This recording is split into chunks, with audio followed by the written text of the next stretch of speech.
Boom. Oh, of the Red Pill Diaries.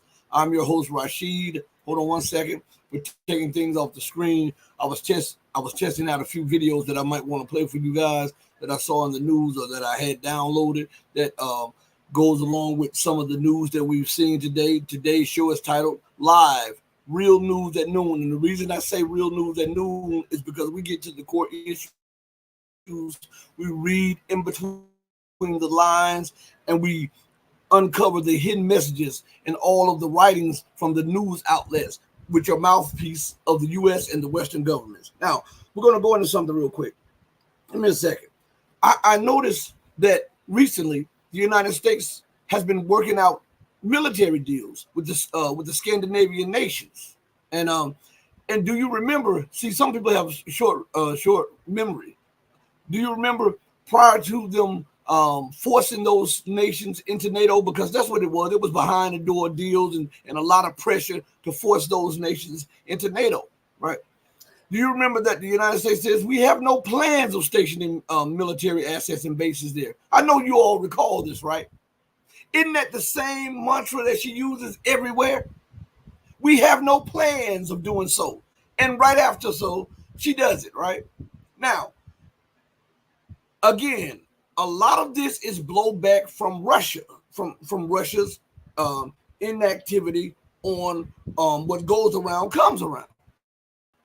See, America has had her way so long, geopolitically, economically, and politically, globally, that she thinks that she is the exception to all of the rules, all of them, regardless of whatever. I don't care how much she trumpets territorial integrity and national sovereignty about Ukraine, because Ukraine is a pawn in her plan to weaken and break Russia up eventually, and also to surround China.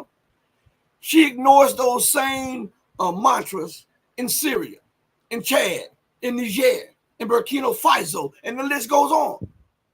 It applies to thee, but not to me. And see, this is what is causing the world to be fed up with the American and the UK empire.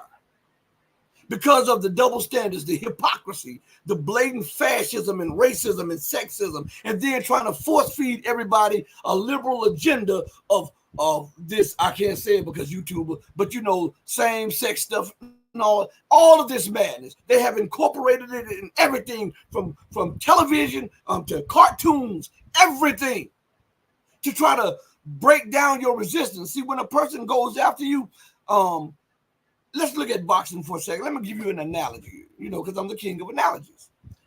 When you watch boxing, the reason they call boxing the sweet science is because the object of the matter is to hit and not get hit.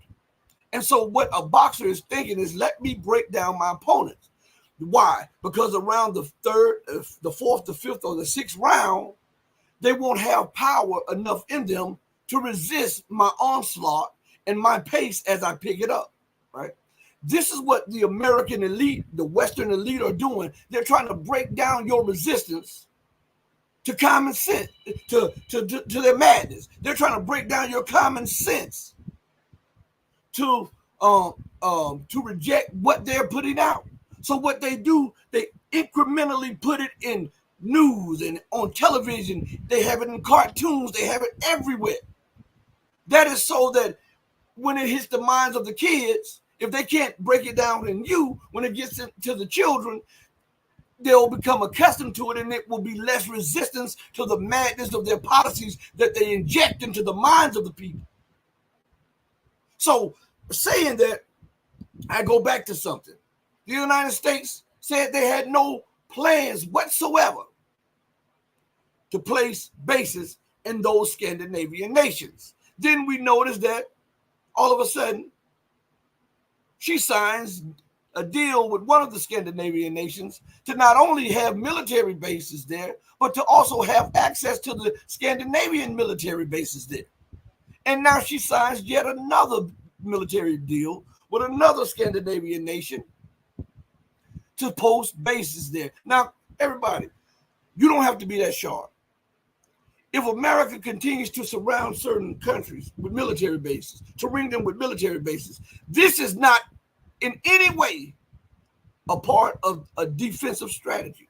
This is an offensive strategy designed to ring that nation with military bases in order to blackmail that nation, or in order to position yourself for a first strike on that nation, as they've done with Iran, and as they're trying to do with China, and as they're trying to do with Russia. Common sense tells us that. You don't have to be a scientist. You don't have to be a doctor, a lawyer, or a politician. Common sense gives us that. Right? So now listen. Do you remember when Russia sent the nuclear cruiser to Cuba, and the United States and Canada sent warships, right? And they said they were not afraid of that, and yet they sent it to occupy Guantanamo Bay, because everybody, I want you to understand something. We talk about Guantanamo Bay as if it is U.S. territory, while America is screaming about the territorial integrity of Ukraine and ignores it elsewhere. We have to bring to mind that Guantanamo Bay is Cuba. It is occupied Cuba. America refuses to return Guantanamo Bay to Cuba. It is on the island of Cuba, not on the state tip of Florida, but it is a part of Cuba, the nation. Okay? So she sent weaponry there, and nobody ever addresses that. Nobody ever brings up that Guantanamo Bay is a part of Cuba. Nobody tells you that Guantanamo Bay is occupied territory, that America refuses to give back to a state or a nation that is smaller than the state of Florida. How much more territory do you need? You're asking Russia that. How much more territory do you need? And why hasn't anybody described it as it is? It is occupied Cuba. Huh? Man, listen. They sent their warships there to follow the Russian warships. Russia sent this as a message. I still think Russia was a little weak. Let me tell you why. You don't play war. Let me say that again. You don't play war. You don't play fighting with professionals.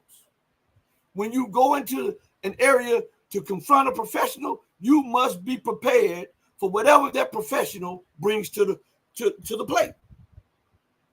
So America is not playing war. That's all she knows. She has been at war almost her entire history. So that is the one thing that she is good with at, and the one thing that she is comfortable with. Russia continues to restrain herself by rules and regulations of the UN, which the United States and the UK are responsible for. If you're in a mud fight, you got to get in the mud. You can't fight the wrestler in the mud from outside of the ring. You have to get in there and get in the mud too. So listen, with that said, we know America is opening up another base, just signed a full basing rights deal with another Scandinavian nation. Now, here's the kicker. Why does she need all these bases? I want you to ask yourself, with a bloated budget, with deficit spending as far as the eye can see, with borrowing the likes of which is unheard of from enemy nations alike and her allies, what the hell are the leaders thinking to put more debt on the back of the people here in America? Because those bases must be paid for. They must be upkept. You have to transfer troops in and out, weapons in and out, warships in and out, warplanes in and out. You have to have food. You have to have logistics support. You have to have all of that costs tens of billions of dollars in a nation that is drowning in debt. I would say America is the Titanic, and her debt problem is the entirety of the oceans of the world.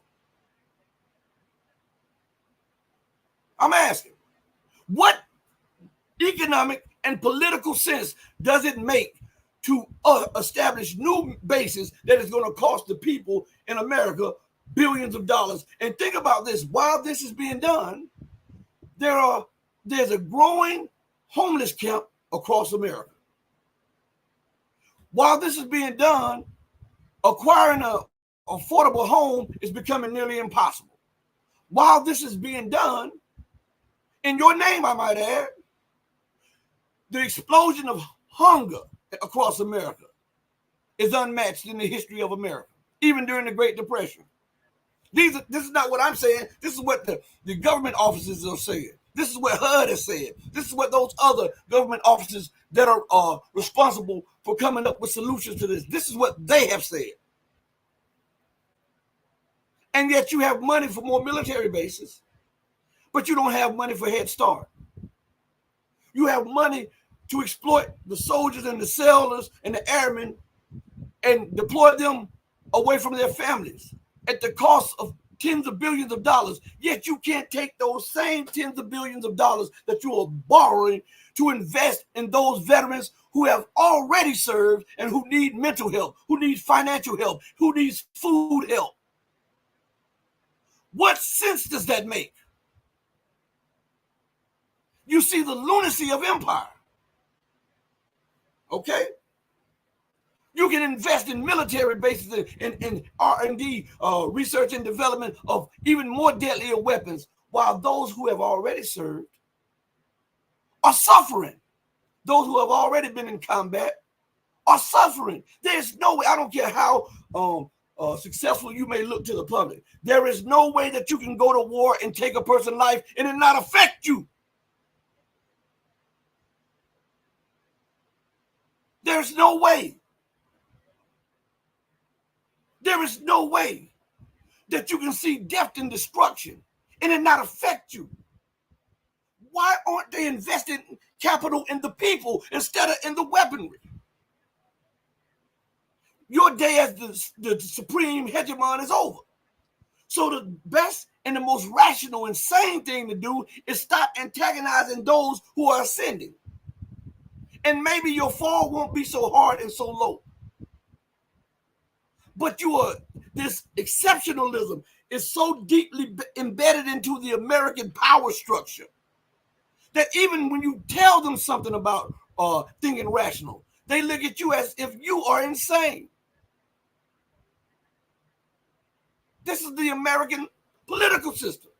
Now, let me thank everybody for joining me, because I didn't get a chance. Because I want to talk to you a minute and get a little bit of news address and get a lot of things off my chest. So let me go back and say, I want to thank everybody who's joining me from Twitch, Twitter, Rumble, Odyssey. I would say locals, but we were cut off from locals during the intro. I took the picture to let you know we were cut off from that. All of you who are joining me from all of the different platforms, thank you so much. All of you who comment, who watch, who subscribe, who share, thank you so much. It means so much. Those of you who super chat or super thanks, thank you so much. Thank you for the channel members. Thank you for the patrons. From the depths of my heart to my mouth, I want to say thank you, okay? I do want to say thank you. You mean a lot to me. You mean a lot to the movement. And I'm going to continue, by the grace of God, I'm going to continue doing this and continue putting it out and continue to force people to think, because we've become so lazy. And think about it. We've become so lazy at a time when so many lives are at stake. So many lives are at stake. Again, you think I forgot what I was saying. I don't do that. I want to go back into time. I want to go back to when I was telling you about a lot of this is on Russia. Now, with all of these military bases, probably 2014, Russia didn't have the military or the economic capacity to fend off what she's now taking on. I grant you that. But we're not in 2014 anymore. We're 10 years from that. And Russia has proven itself to not only be a powerful land army, but it has proven itself to be a very experienced and powerful naval force and air force. As we watch it dismantle a NATO armed and trained and aided military for the fourth time. as it de-arms, denazifies, and demilitarizes not only Ukraine, but the NATO nations who are supplying the weaponry to Ukraine. So we can say for surety that Russia has the capability to not only defend itself, but it can go on the offense and create a lot of hell without the use of nuclear weapons. So now we have that in our head. Why would you allow them to continue putting bases around you? See, I'm a little different. When this stuff was going on with Ukraine, and America was cajoling and bribing and threatening the Scandinavian nations to join NATO because they were so-called fearful of a Russian invasion. Russia should have redirected some troops. I had been saying this behind the scenes. Russia should have redirected some troops to its cross-border, to its border with one of the Scandinavian nations that was supposed to be neutral. And since that nation violated its neutrality, because remember, Russia could have controlled that country, but Russia allowed that country to be sovereign, quote unquote, when it agreed to neutrality. Russia didn't even try to get it on its side, which is, to me, that's kind of crazy. But it agreed to neutrality. Once that was violated, Russia should have sent troops over the border, because you know what's next. They were going to get put into NATO, and America was going to set up military bases close to Russia. So as a bargaining chip, I'm not advocating war. Russia should have crossed the border and occupied a percentage of the border area, maybe as far as 30 to 40 kilometers deep. That way, and then tell that Scandinavian nation, listen, we don't want your territory, but we can't allow you to have U.S. military bases here. So here's what we'll do. We're going to govern this militarily, but we'll let you have the political say-so over. So long as you keep your signed, not just spoken, but your signed promise of neutrality. So America keeps opening up these fronts against Russia, and Russia is just like our partners and our friends. Listen, I don't know how many times I have to tell you this. America is not going to stop. I don't care how bankrupt she is. I don't care how in dire straits her military is. I don't care how many friends she alienates or how many enemies she gains. She has it in her head to execute these plans at all costs. She understands that there'll be roadblocks. There'll be setbacks. There'll be hiccups along the road. But Russia is not understanding that America is not a partner. America wants to dismember her because she sees Russia as the greatest nuclear obstacle to her goals of cementing herself as the global hegemon for the foreseeable future. So Russia should have done that, crossed the border into that Scandinavian nation and occupied 30, 40, maybe 50 kilometers. And start negotiating, but not for the removal of Russian troops. Because when does America remove her troops after she enters the place? Huh? And this would be economically feasible to Russia because it has a land border with Russia. That would keep NATO out. That would also keep the neutrality of that certain country I'm talking about. And that will close one fire or put out one fire that America is lighting all around the borders of the former Soviet republics. And all while America is doing that, what should Russia be doing? Huh? Putting pressure on America. And I always butcher this saying by the Chinese. But they say, when a man is lighting fires in front of your doorstep, you have to light a few in front of his so that he can't focus on yours, and he has to go back and focus on what's going on his doorstep. So while America is establishing military bases, what Russia could do is she doesn't even have to establish permanent military presence in the Western Hemisphere. She can do it on the cheap. She can not only arm Venezuela, Cuba, Nicaragua, and a few other nations that are trying to break free fully from the grips of the American empire. What she can do is deploy a contingent of warships that are already equipped with the necessary arms that are needed in case of a conflict. And then she can deploy air defense systems to the bases where they dock, the coastal defense systems to the bases that they dock. And she can rotate her troops in and out, rotate her warships in and out, rotate her planes in and out, and all while doing this, arming those certain nations with warships and warplanes. And if America gets into her feelings, say, hey, what about all across the Middle East where your bases are? What about all in Europe where all your bases are? What about your bases in Central? You can have bases in Central America, but I can't. Tell me why I can't. Well, this is our backyard. Well, what the hell do you think about the Soviet Union? All those Soviet republics that you're trying to turn against me and you're trying to occupy. So now, since you're up in Central Asia, I'm going to be up in Central and South America. Not that I disrespect and disregard the territorial integrity and sovereignty of those nations. It's because I want to help them to arm themselves against any aggressor. What's good for the goose is good for the gander, right? I've heard pundits talk about, well, Putin says now that they may arm people. I've been telling you that for 2 years. There's the only way that the empire slows down is it gets a black eye, busted nose, a couple of chops knocked out. Otherwise, she's full force ahead, right? And this is what Vladimir Putin has to say about the situation. And I think even though it's never too late, there's no sense, and sometimes it's a little too late, right? But I want you to listen to what he has to say here, okay? Let's see if it'll come up.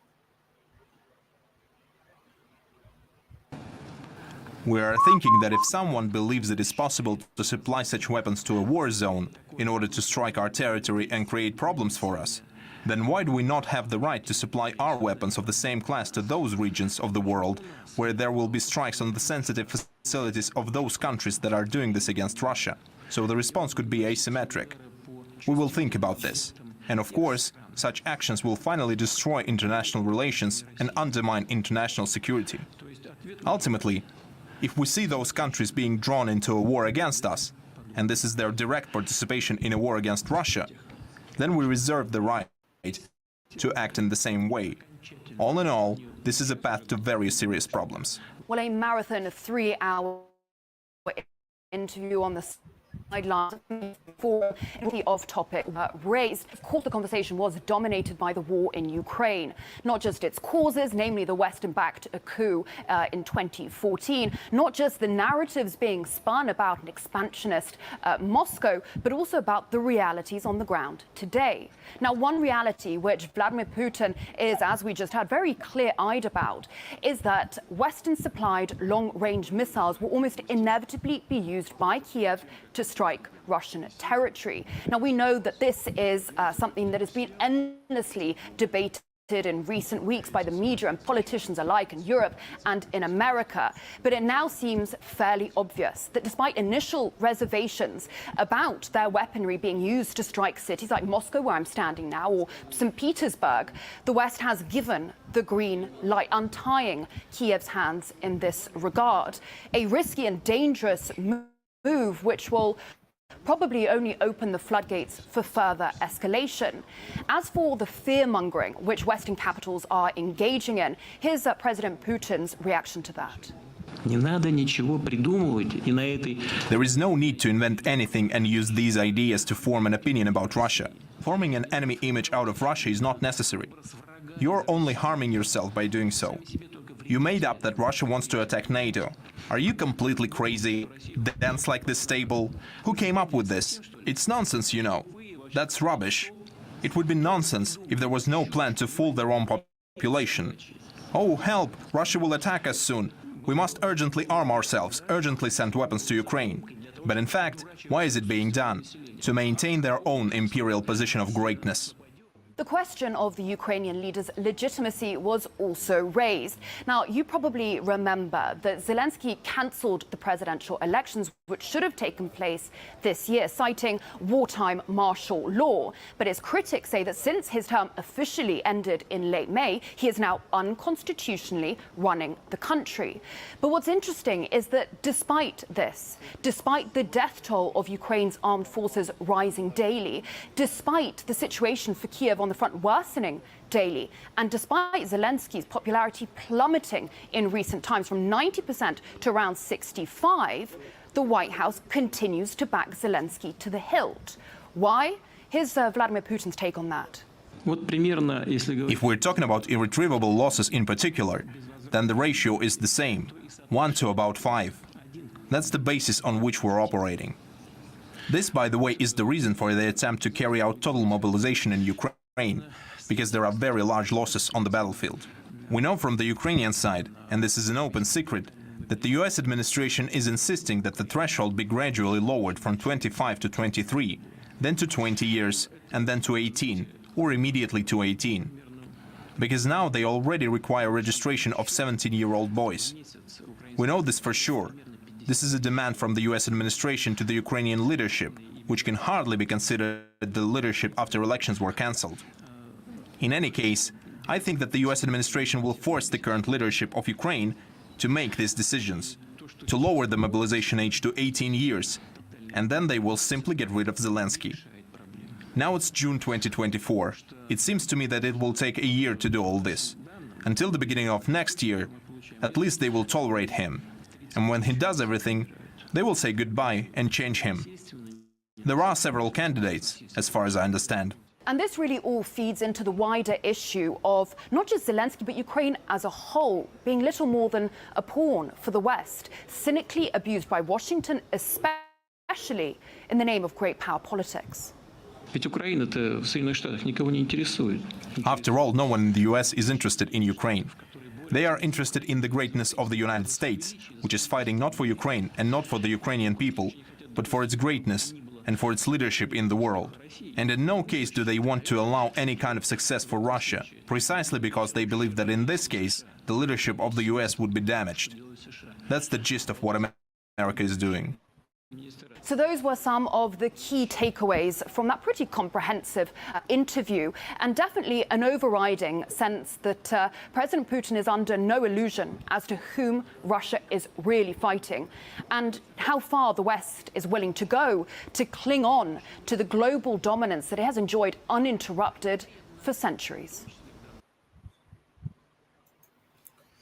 So now we get a good understanding of this. First of all, Vladimir Putin understands that America is not going to give up, that NATO is not going to give up, that they're the cause of it. But this is what I don't get, because I hear this with all alternative and mainstream media. I hear with RT and I hear with all of the people. They always talk about escalation, and in the way they talk about it, as if Russia responds to something, that is an escalation. And for the life of me, I'm like, huh? They'll say, well, I don't think Russia would do this because it may cross America's or NATO's red line. To hell with NATO's red lines. To hell with the U.S.'s red lines. They see no red lines for Russia, and they openly stated it. If there's no red lines for me, there's no red lines for thee. If I don't have a right to a sphere of influence in my region, you don't have one in yours. You're not dealing with Grenada here. You're dealing with a superpower in Russia. And Russia needs to get up, stand up, and be accounted for as one. Look, if America can put bases there, deploy warships, it's cheaper. You don't have to build any facilities. You can use the facilities in Venezuela. I'm pretty sure Maduro would love to have your warships there, especially as America tries to occupy territory that is in dispute that Venezuela is claiming. So I'm pretty sure to have the Russian naval vessels there would give it air cover, sea cover, and everything. I would arm Cuba would have 5 or 6 X400 and a couple of S350s and a couple of the upgraded S300s, Panthers, Tor, Bucks, all of those. I would arm Cuba to the T that if you tried to fly over Cuba, tried to fly next to Cuba, they would shoot you down. Isn't that what America is doing? Isn't that what NATO is doing? And they openly stated, oh, we've given our 7th or our 8th or 9th economic military package to Ukraine. Our job is to stay with Ukraine until the end. We will arm and finance Ukraine to the end. Okay. I've tried to convey my security issues with you. You've ignored them. I've tried to negotiate with you. You've ignored it. I've tried to befriend you, and you spat in my face. So now what I'm going to do, I'm going to apply that age-old adage, as thou hast done, so shall it be done unto thee. And when I start doing it unto thee, don't start crying.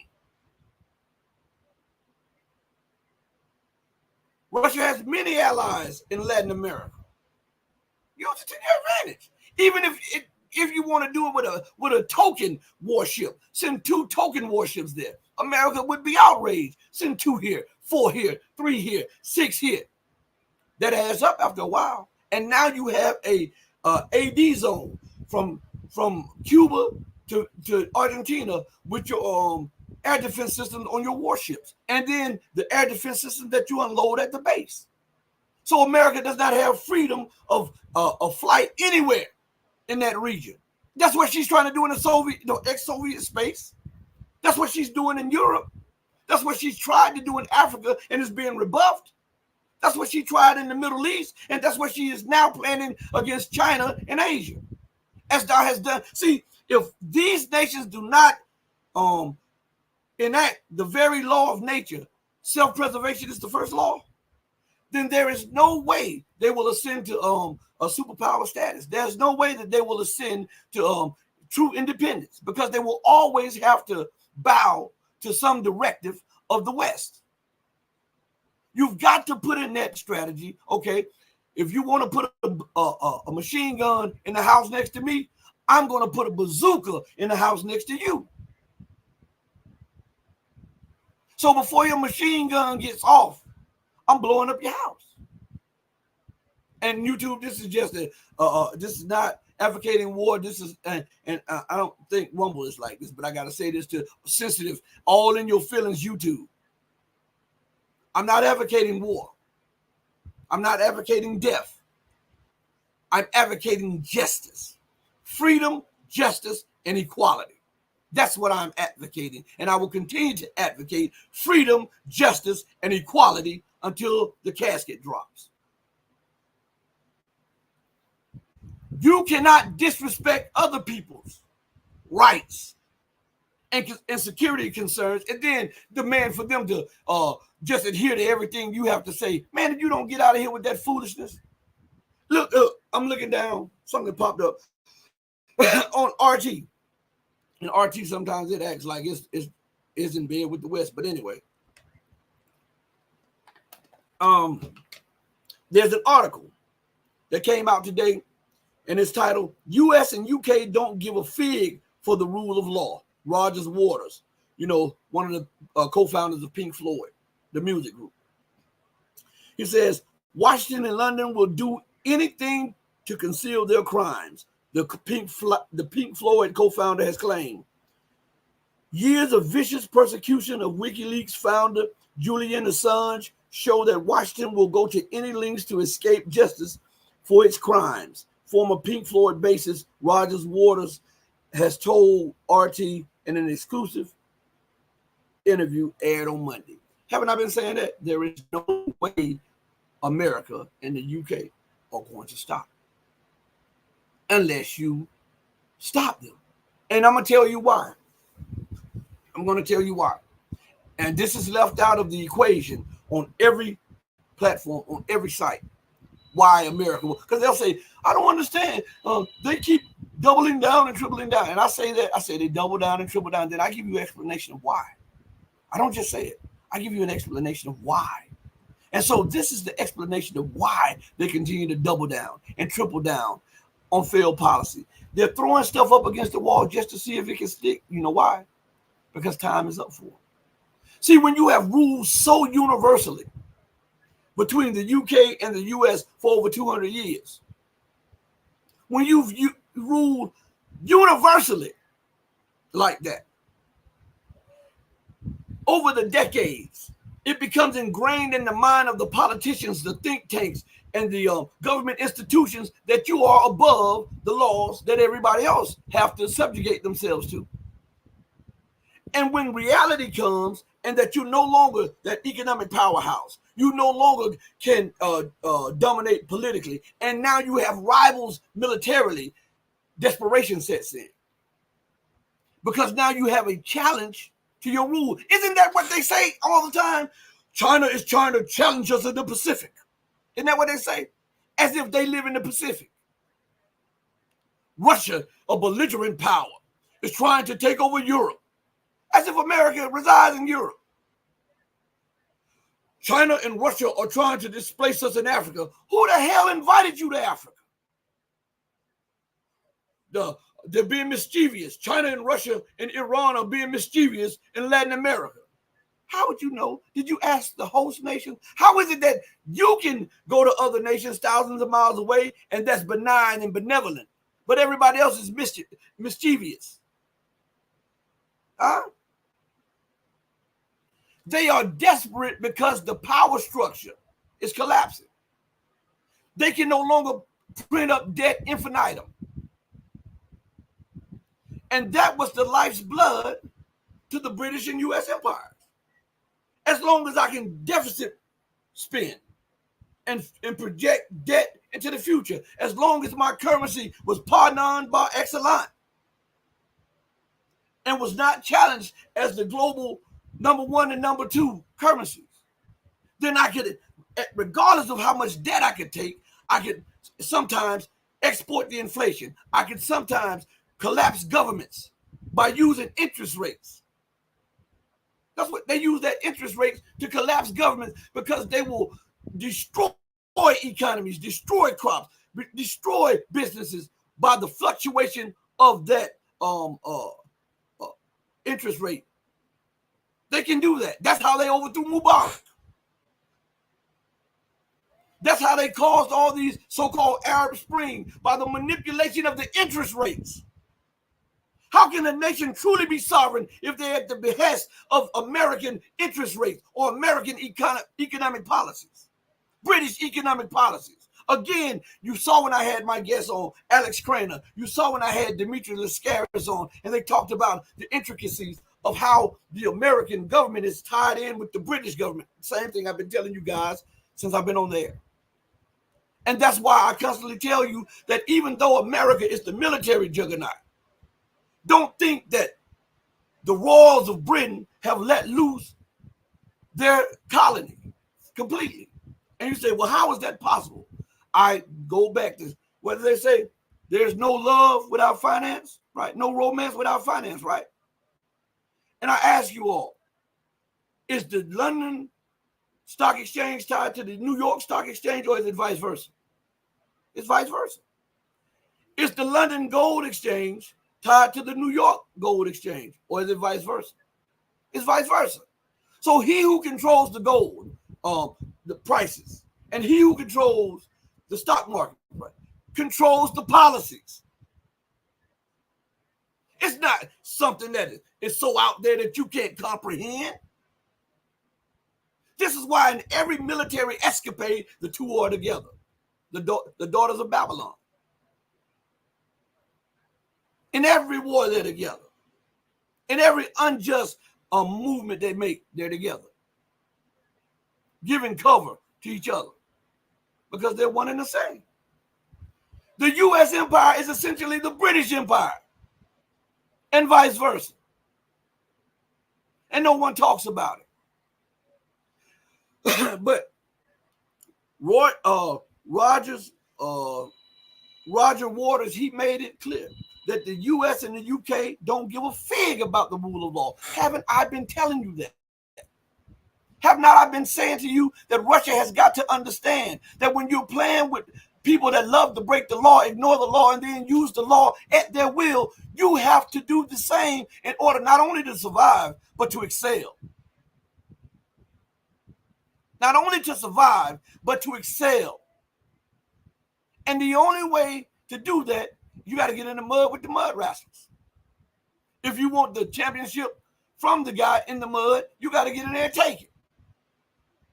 You can't be constrained by rules. Well, I'm not used to fighting in mud. Well, I'm not used to them throwing mud in my eyes. Well, I'm not used to get down in there and get it. Or else you're going to be whining all the time. I know for those of you who are listening, you understand what I'm saying. This is not an advocacy for violence. This is the only way to hold the empire back. Because she's coming, baby. She's coming.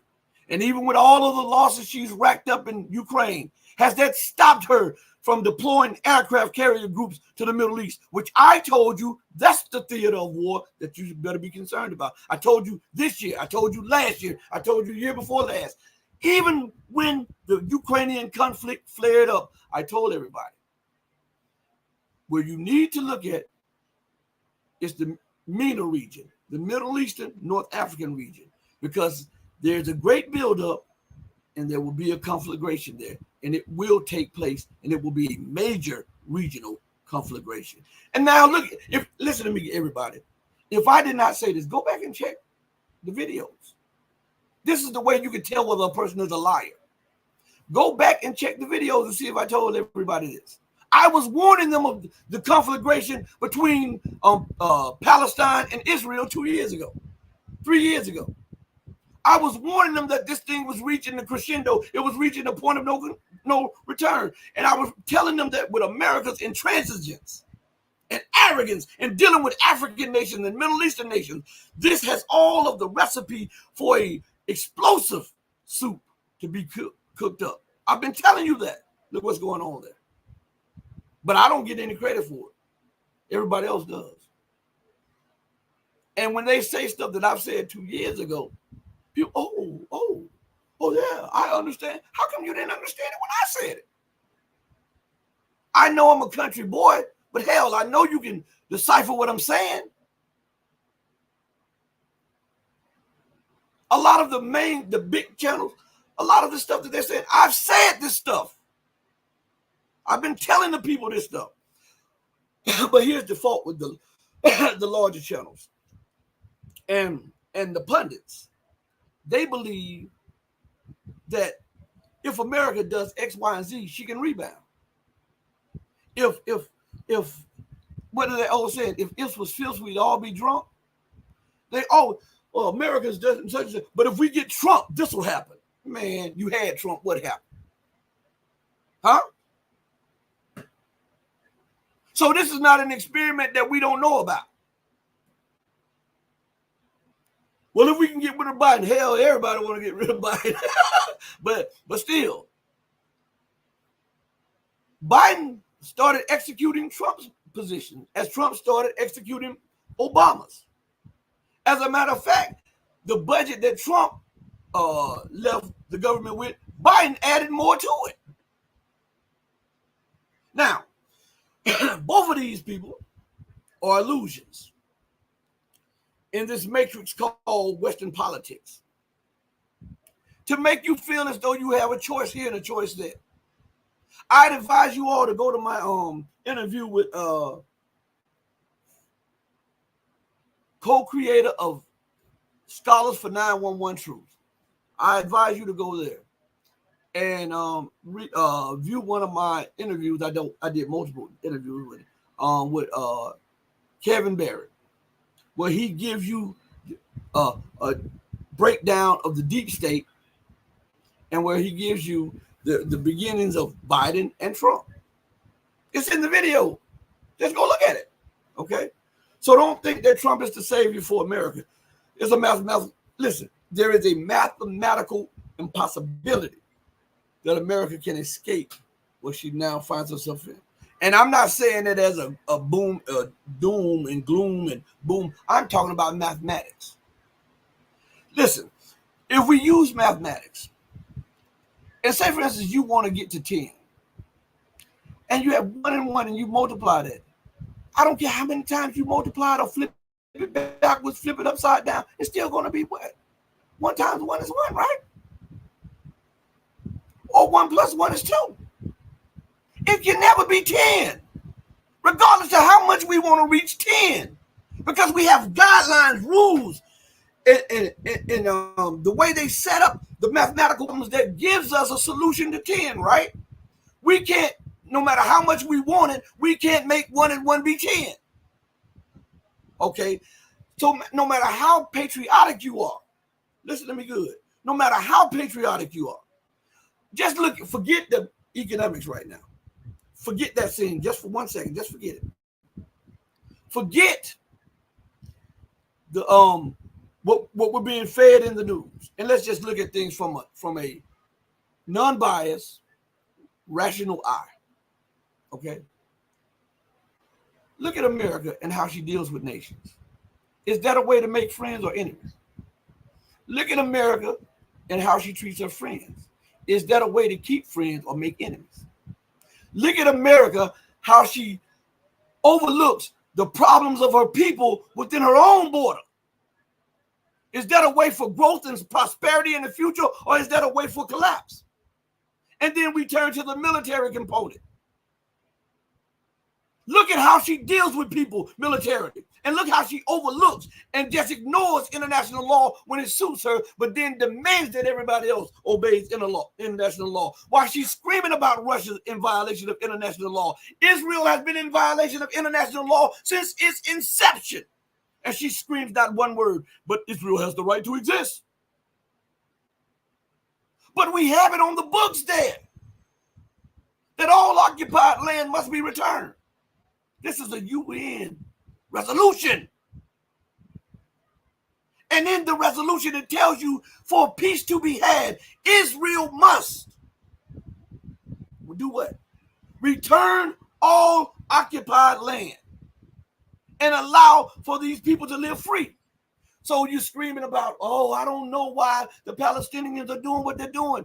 Because Israel has been in violation of international law since its inception. And America and Great Britain has allowed it to be so.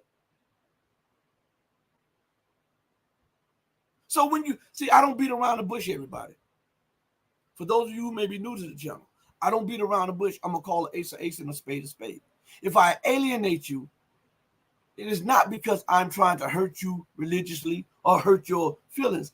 Sometimes truth hurts. When a doctor is trying to find out what's wrong with you, right?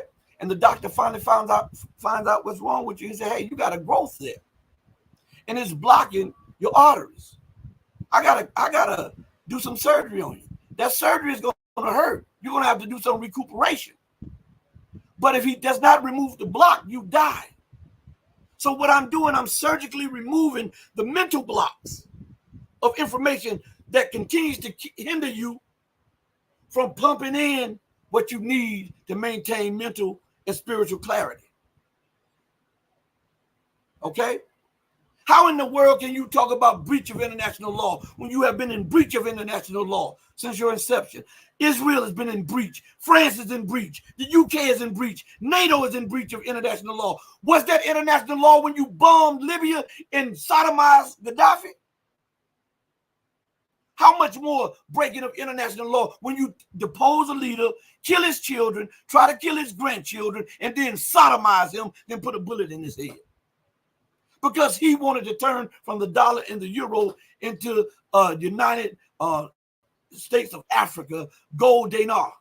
And he wanted to use the water under Libya to turn the Sahel and all those areas into a lush fortress of agriculture. You couldn't stand that, so you made up a lie on him and killed him. You didn't just kill him, you raped him. See, people don't know that. They raped Muammar Gaddafi. Would Jesus do that? These countries claiming Jesus, would he do that? Wasn't Jesus against sodomy? And yet America, France, and Great Britain and Germany sodomized a sitting head of state. to embarrass him, to disgrace him in his death. You think I want that democracy? Go to hell.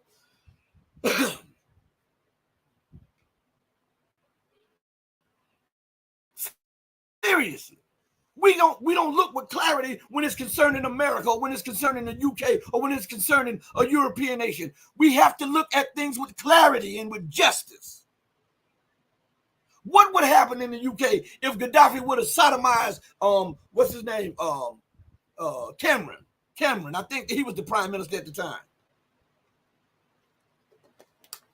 Or, well, Obama might have liked it, but what would America do if they had sodomized Obama? Huh? What's up with this? But it gets little to no mention that they removed their head of state illegally, bombed it back to the Stone Age, and then sodomized the leader of that nation, killed his children, hunted down his grandchildren, and then killed him with a bullet to the head. That's the democracy that they're promoting. Didn't they do that? Didn't they do that in the prequel in Iraq? After using Saddam, and after he broke away from the dollar, they justified going in there. They captured him. They demonized him, captured him, then hung him. They put a gag order on the media where he would not be able to tell you his connections with all of the U.S. and Western officials, and how Donald Rumsfeld came over there and presented a sword to Saddam Hussein. How Saddam Hussein was in America before and received the key to a city. They refused to tell you that. They refused to tell you that they armed Saddam to the teeth to wage war against Iran. But Saddam is a tyrant, and that's what we get in history. We don't think about the puppeteers behind it. America is just in everything she does. I don't know what's going on with the screen. The UK is just in everything it does. Western nations are just in everything they do. Everybody else is savages. Everybody else is third and fourth world. Everybody else is corrupt. I want you to, do you know throwing rocks in glass houses? This is what the West does. I want you to think about this for a minute. We talk about the corruption of Ukraine, right? They talk about some of the corruption of the African leaders. Talk about some of the corruption around the world. And now let's look to America. They have legitimized corruption by setting up something that's called lobbying, where people pay the congressman to, they have companies that write bills, whole bills, give it to the congressman push it in there because they are the donors, and then they vote on it and it becomes law. The congressmen say that they wrote the bill, they didn't write an inch of it. It was written by these corporations and these billionaires. That's not corruption. What about the will of the people? Huh? What can be more corrupt than that? To ignore your constituency for dollars so that you can hold office, so that you can hold power at the expense of a nation of 340-something million people. Why don't we call an ace and a spade a spade? Huh? See, that's what I do. And I'm going to continue to do that. People get mad. That's why they suppress my numbers. That's why they do what? That's why they do this. I don't care. Shout out to Ascended Awakening. Shout out to Joel Bradford. Shout out to White Hat. Shout out to Net Rando. Shout out to James Alec. Shout out to Perseverance Chameleon. Shout out to the White Anderson. Shout out. I missed one. Shout out to Dumb Elf Canuck. I think that's what it is. Shout out to you all. Thank you all for joining me on YouTube. And I can't pull up the dashboard for Rumble right now, so please forgive me for that if I can't see you over there. But leave a comment and I will respond to your comments later on. Okay. Thank you so much. But what is more corrupt than that? Well, you have legitimized corruption. The people vote you in to do a certain thing. Your donors tell you, ignore the people. You're going to do this. We're paying you. Isn't that bribing? If they're telling you, we paid you, you're going to do this. Forget what they voted you in for. That's corruption. That's bribing, right? I'm giving you money to do something that is not to the benefit of your constituency that voted you in office. Why is that not called corruption? Why is that not? Man, come on, stop this. I'm not the sharpest knife in the drawer, but come on. I know you guys understand that. Right? I know you guys understand it. And let me go to the chat real quick. And I know that's why they get mad at, but I wanted to ask you something while I'm talking to you all, since I have your attention here, and we're gonna get back on this subject. Hold on, let me give me 1 second, everybody. Whitehead says, "Oh yeah, my favorite news report." Let me get a couple of these things in, and then I'm going to come back and rap with you for a minute. I want to ask you all something. All right, because it is crazy here. All right, and I just want to ask you something because I'm not sure. So before I go off on the deep end, I know some of you guys are more technologically savvy than I am. And I want to ask you something pertaining to the show and the numbers. And it all reflects on the censorship of America and the Western world, and how they're trying to silence alternative voices, okay? Somebody said to me, they're doing this, it's kind of racist. And I said, so? And they were like, huh? You're not mad? No, I'm using that platform. So I don't care. You're not going to burden me with your burden. That's not how it goes with me. If you feel some type of way, then that's on you. But you're not going to press it down on me. Hell, I got problems of my own. That's for real. So let's go a little further.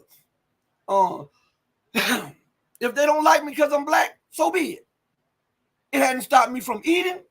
It hadn't stopped me from martial arts. It hadn't stopped me from my family. It hadn't stopped me from giving glory to God. It hadn't stopped me from doing what I'm doing. So the hell with what they have. You give too much power to people. You give too much power to people. Well, such and such just called you the N-word. That made him feel good. Last time I checked, you still can say what you wanted to say in America. Well, you can't say it, really, because there's censorship, right? And if they chose to say that, then that's on them. That's on them. So let's go a little further.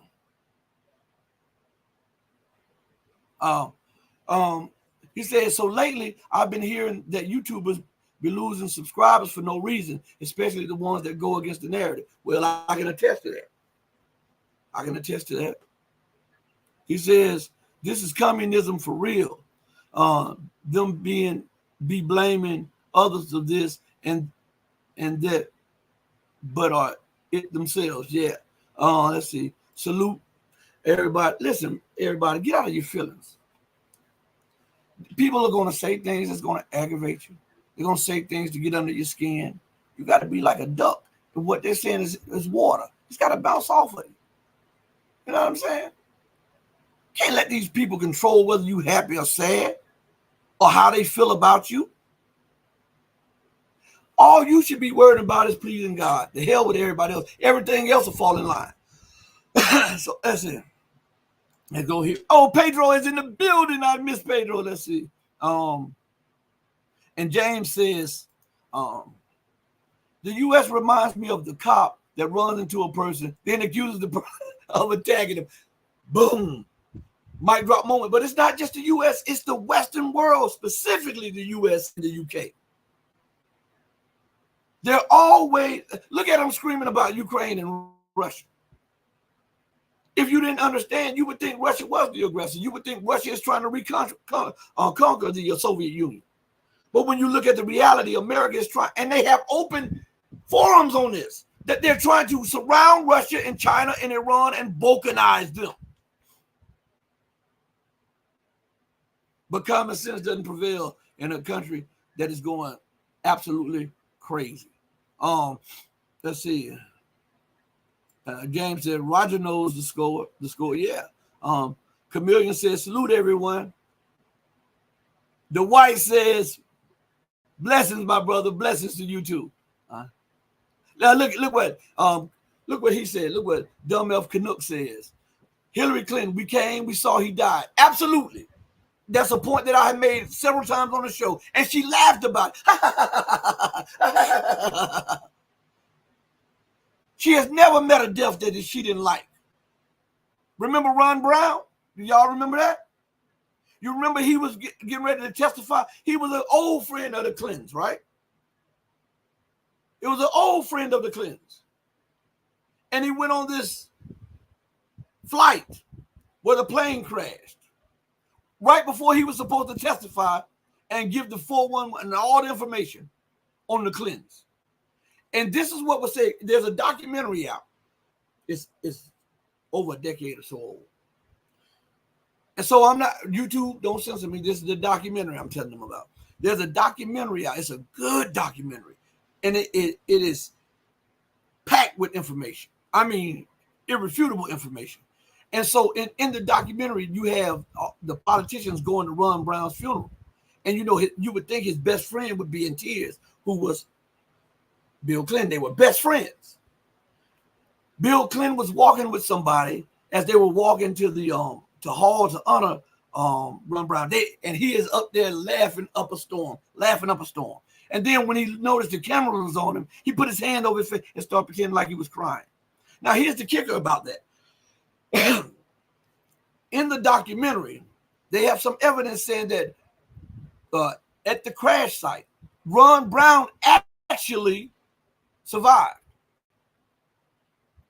And there were people there before the TSA, and they put a bullet into the back of Ron Brown's head.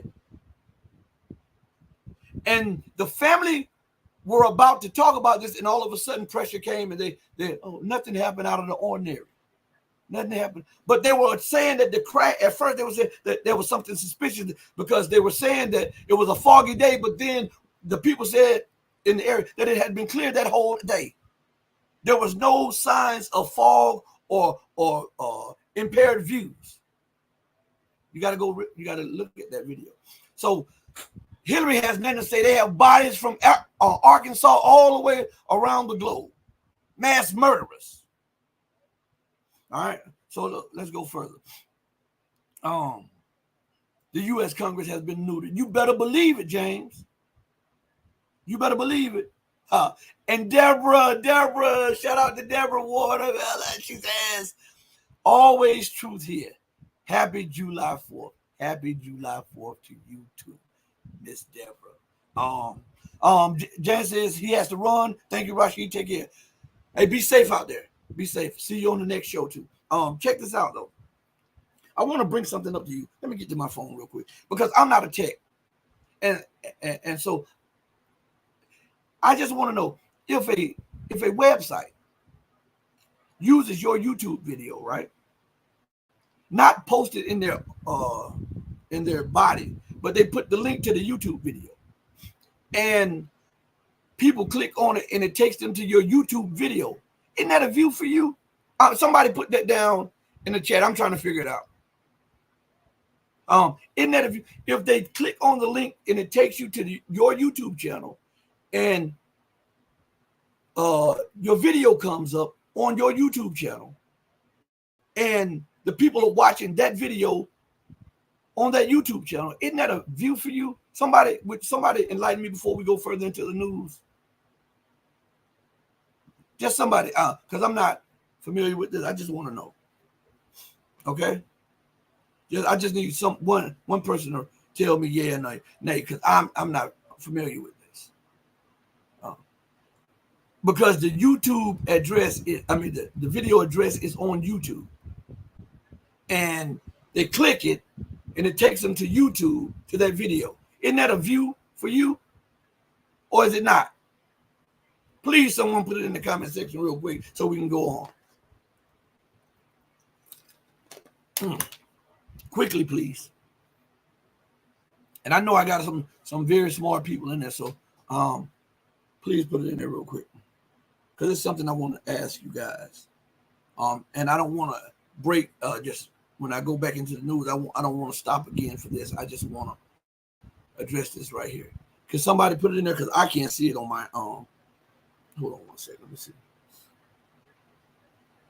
What just happened? Oh, come on. You got to be kidding me. Hold on one second. Everybody, hold on one second. Let me go here. Uh-oh.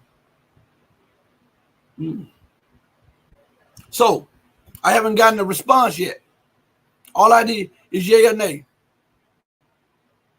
My brother, my sisters, one of you guys put it in there. If there's a link to your website, to your YouTube channel, and someone clicks it, and it takes them to your YouTube channel's video, is that a like? Is that a view for you for that YouTube channel? And I'm going to tell you why I asked that. All right, let's go here real quick. Boom. The reason I ask you that, let me go here, is because of this right here. I did an interview with my guy Scott Ritter a few days ago, and YouTube, first of all, they took the video out of the search engine and then it put it back. So first, because you couldn't find it nowhere. All right. So YouTube says that the video has 2.8K views, right? That's what it says. And I'm telling you this, I want to show you. I'm looking at it right here on my phone, right here. Let's see if I can put it right here. All right. Let me pull it back a little bit. I'm looking at it right here. Now, it says I have 2.8K views on that. Now, hold on. I'm doing this because I just want you guys to see something. And I know that I'm not like crazy with this. So, where is it at? Hold on one second. All right. So here, on Scott Ritter's page, on Telegram, right? You see that? He has my logo and stuff up. He's telling people about the Red Pill Diaries. And he says, watch the interview with him on the Red Pill Diaries. And it has a click. Let me click here, say click here. So it says click here, and then the YouTube address comes up, what you hit on, and it takes you back to YouTube, right? So that you can watch the video. He didn't put the video on Telegram. He just put a link there that takes you back to YouTube. So remember what I just told you guys. YouTube says I have 2.8K views. Now, on Scott Ritter's page, it says I have 16.9K views.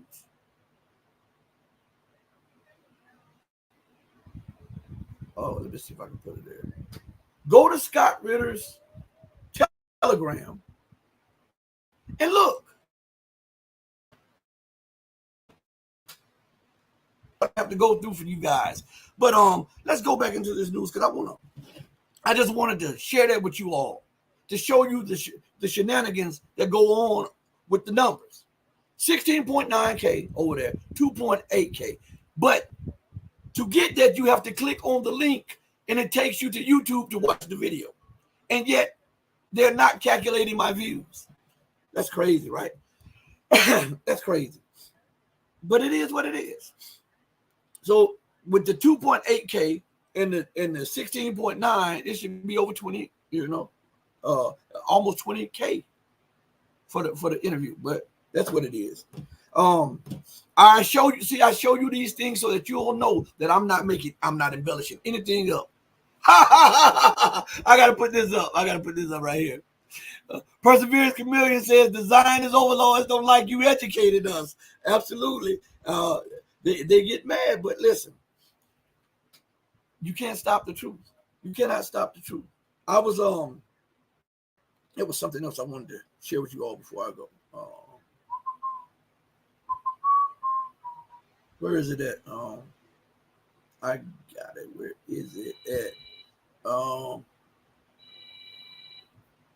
What? Hold on one second. Something just broke. Some news just broke.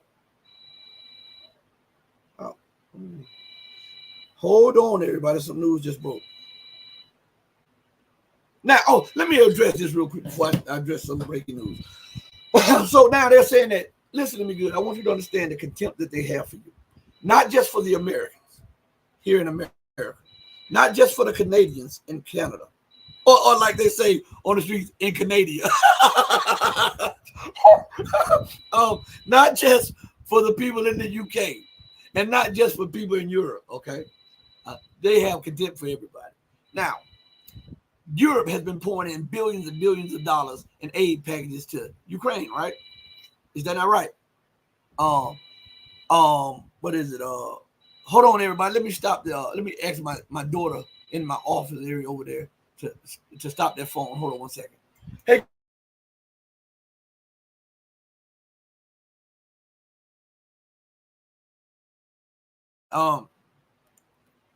All right. I got my door open, so it's gonna be a lot.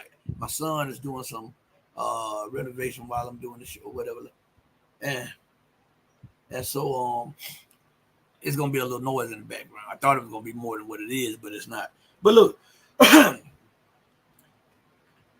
the UK, the US, and the EU have been providing financial packages to Ukraine. Now, why homelessness, hunger, and poverty have exploded across the US, the UK, and the EU, right? And each time they pass this bill, they say that it is mandatory that we pass this budget so that the Ukrainians can defend themselves and so that the Ukraine can do X, Y, and Z, right? And here we have an article that says, and it comes out today, Ukraine could declare default, from The Economist. It says Kyiv so far has failed to restructure its debt, the outlet has said. Kyiv could default on its enormous debts as early as next month if it fails to negotiate a restructuring deal with its creditors, The Economist reported on Sunday. So now America gives openly over $200 billion, privately probably twice as much. I remember one of the Pentagon, I forget his name. God, it's on the tip of my tongue. I talked to him before. Anyway, I don't know. Circus. I don't understand. M Spark, I don't understand that. But they have 200 billion, and they say whatever it is, you multiply by 3. So let's just say 600 billion. All right. The EU has given billions, 40, 50 billion. The UK has given a few billion, all right, to Ukraine. And yet it is in a worse economic situation than before they gave it to them. Now, according to the HUD office, $20 billion could have eradicated homelessness in America, and 20 to 40 more billion could have eradicated, it could have wiped out poverty across America. So that's a fraction. If America was about America first, and whether it was Trump, remember America's first, or whether it's Biden, or the Build Back Better, or whether it's Obama, I forget his mantra. Why do they put more importance and more emphasis on war, in the expanding of war, than they do on the people's livelihood, whom they are voted into office or put into office to secure? How can you justify Ukraine is at the cuffs of another bankruptcy after injecting, let's just put a minimum between, we're not even going to say 600 billion. We're going to say 200 billion by the United States. We're going to say 50 billion by the EU, and we're going to say 10 billion by the UK. So we're up to like what, 260 billion. How can you justify giving Ukraine more aid, more money, when you haven't seen a drop from the almost $300 billion that you've given, right? And at home, people are having to choose between buying their drugs for their health, not the drugs that you smoke on the street, the drugs that are needed to maintain their lives, all right? Or to pay the water bill, or to buy food, or to go to the hospital, or to pay insurance, or to pay the mortgage, or to pay the rent. They have to decide, they have to throw these things up and pay on one and hope they don't get this taken on this one. And yet you can always seem to find money for war. Always. So war is your priority and not people. With all of this patriotic crap that you continue to spit, there are tens of thousands of veterans that are languishing out in the streets. How embarrassing is that for the so-called American hegemon? The people who have been willing to give their blood, their sweat, and even their lives to maintain your empire. When they return home, you turn a blind eye, a deaf ear, and a dumb tongue to those people who are hurting, suffering, and needing help from the very people who they were willing to defend. How the hell is it that Lockheed Martin continues to get money? Boeing continues to get money. And all of these other corporations, Johnson & Johnson, and all of these other war corporations continue to get billions while people who fought over there can barely pay their light bill. How is that just? And if it is not just, then God is justified in putting America through what she's going through. God is justified in putting the UK and the EU through what they're going through. When you ignore the will of people, the people, when you ignore the cries of your masses, and then you only put on this religious face to try to tamper down the hatred and the animosity growing in the people, God is then justified in removing your rule. That's why we see the fall of America. They continue to ignore the people. They continue to overlook the sins that they've committed. An apology won't make it right. Try murdering somebody and going to court and telling the judge, well, judge, you know what? Yeah, I murdered him, but that was 60 years ago. I apologize. I know I murdered him, but look, I built a life here. Let me go. See how that goes with you. There must be a price paid for intransigence, arrogance, brutality. There has to be, or else there's no justice. So when we look at the matter from this viewpoint, and then we see the economic turmoil that is spreading across the Western world, that is justice. Didn't you cause that? Didn't you spread that across the rest of the world for centuries? Huh? Huh? The people in Europe are screaming about they can no longer afford to pay bills, just like in America. And guess what Schultz does? Guess what Vanderlei does? Guess what Sunak does? Guess what Biden does? Ignore the will of the people. And then they're always coming up with some kind of money out of thin air for the war machines. For the war machines. And people are suffering. This is real here. People are suffering at home. Everywhere you go, as far as the eye can see, homelessness, people out there panhandling because they need something. You got people who need mental health because they have come back from war, and some of them are out in the streets, and they have taken on something to ease the pain. So when you look at them, don't look at them as drug addicts. Look at them with human compassion and say, these people were willing to give their lives for you. Help them. Give them a new start, a new chance. They were willing to do it for you. But you look at these people with contempt, and may God take you to hell for what you've done. These people need help. They're human beings. And no life is born without a purpose. No life. Let me see what Perseverance says. There will be a reckoning. It's happening as we speak. Rapid de-dollarization taking place in Africa, pushing out the West. Soon the U.S. and allies will all be alone. Absolute, man, you know what? Boom. That's a mic drop moment. That's a mic drop moment. That's absolutely the case. You cannot kick up hell, start hell, raise hell, and maintain hell for decades and then start crying about somebody putting hell on you. That's not how it is. Like when I speak about this crisis, and here it is, no matter what they do, they are never responsible for it. It's terrorists. It's Islamic extremists. It's the Muslims, like they say. They never go back to say, well, who started Al-Qaeda? Who armed and trained Al-Qaeda and the Taliban and Osama bin Laden? Jimmy Carter. He financed that. And his national security advisor is a big new Brzezinski. So now the blowback of those policies, Al-Qaeda, you acting like they came out of nowhere. Boko Haram, who financed them? The United States, the CIA, the MI6, and the Mossad, and the French intelligence. And now they're getting out of hand and you screaming about Islamic terrorism. No, that ain't Islamic terrorism. That's you. And the British, this is what kills me about the Brits. Those extremists, the Wahhabis, that's a violent form of Islam. You created it.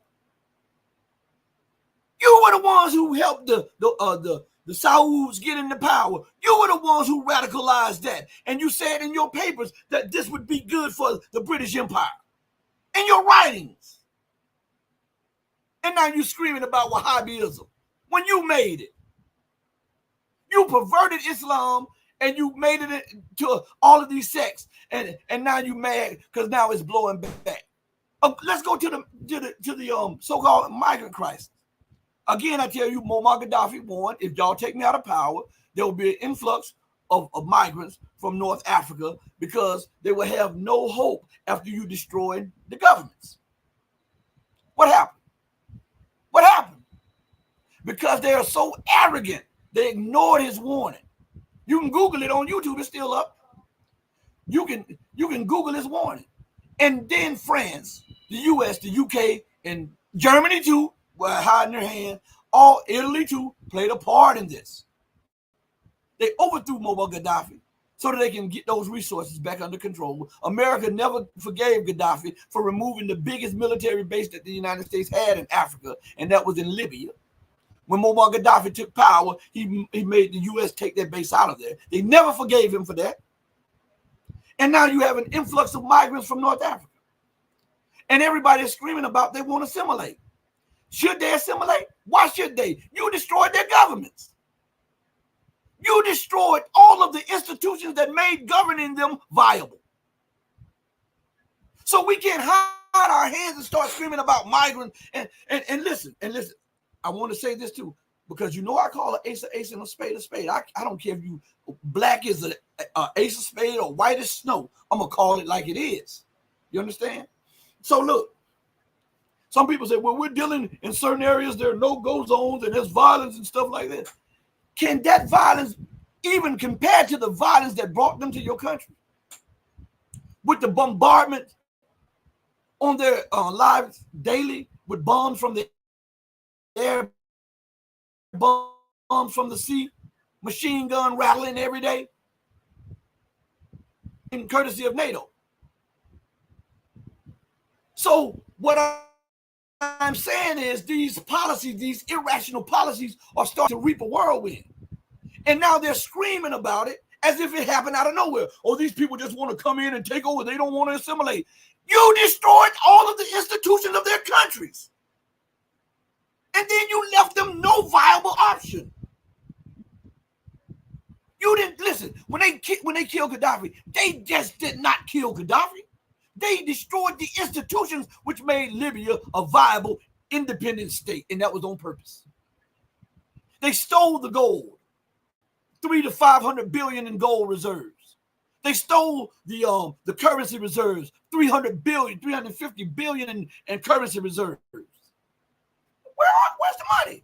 In the UK, in the US, in France. They stole it. So you destroyed the government institutions. You destroy the food processing plants. You destroy the manufacturing capabilities, right? Then you set at variance these different factions, and then you take all the money out and then siphon off the resources. What the hell do you expect to come to you? Huh? I'm asking. Because people are acting like that this stuff is just happening out of the air. It's not happening out of the air. That's not how things work. What does it say? A cause and a what? An effect. So when you look at the migrant problem, the migrant crisis, that's the effect. One has to now weave its way back through that wire and find the cause. And that's what I'm saying.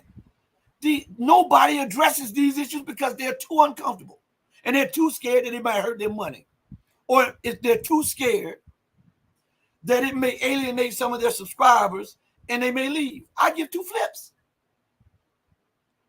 because truth is non-negotiable.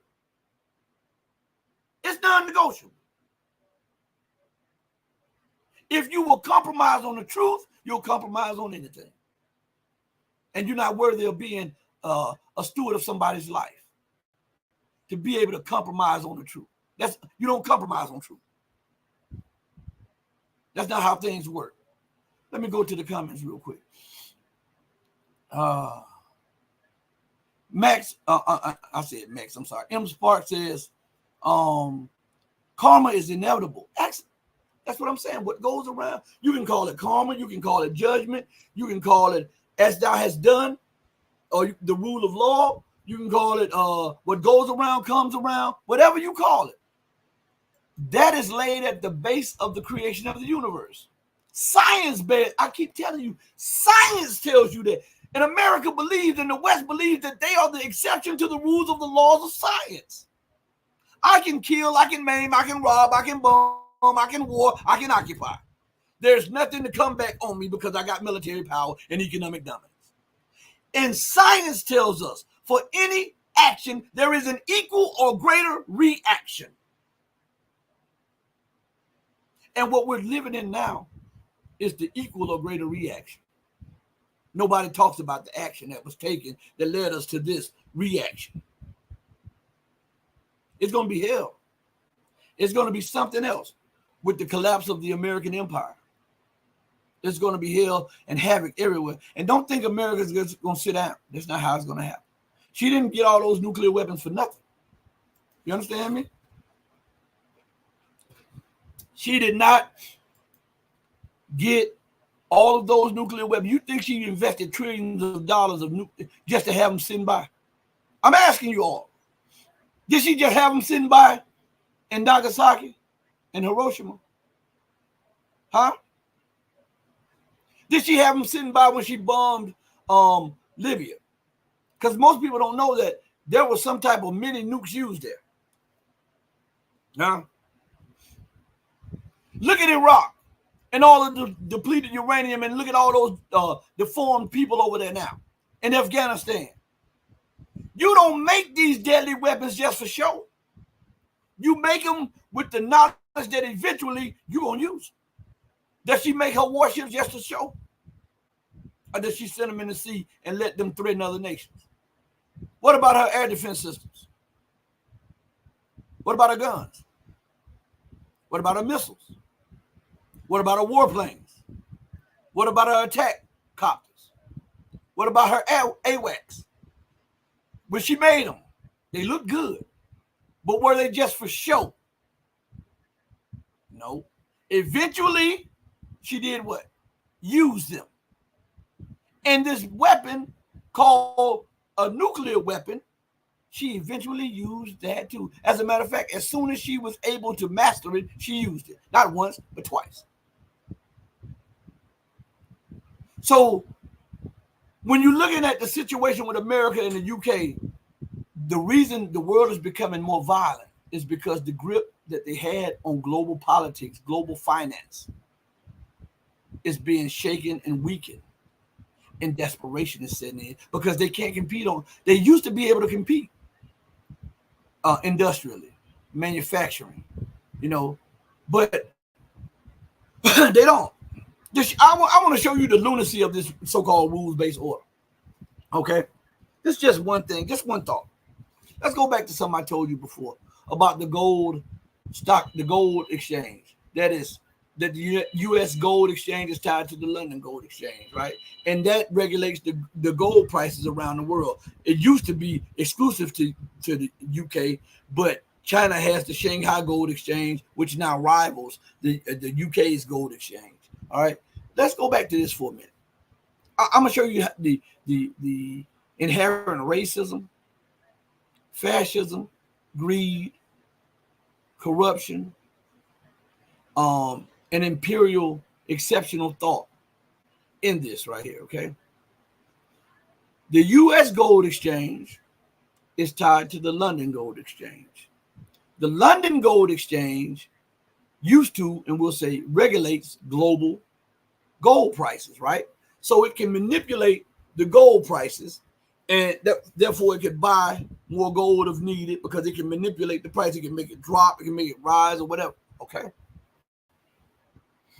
How is it that the UK even has a gold exchange?